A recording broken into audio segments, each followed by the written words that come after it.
Let's answer the question, how do I enable Auto Insights for my dataset in Oracle Analytics? If Auto Insights is disabled on your dataset, you will need to turn it on from the System settings. From your Oracle Analytics homepage, click the hamburger menu and select Console.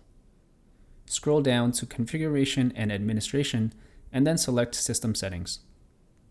Within the System Settings, click on Performance and Compatibility and then turn on the Enable Auto Insights on Dataset option. Navigate back to your dataset and click Inspect.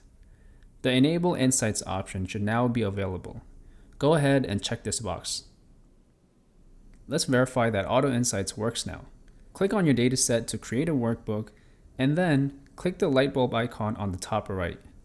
Once the data is rendered, you'll be able to add any of the auto-generated visualizations to your canvas.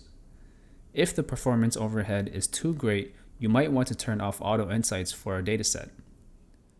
You just learned how to enable the Auto Insights feature for your dataset. My name is Noang Gamso from the Oracle Analytics Product Strategy team. Thank you for watching.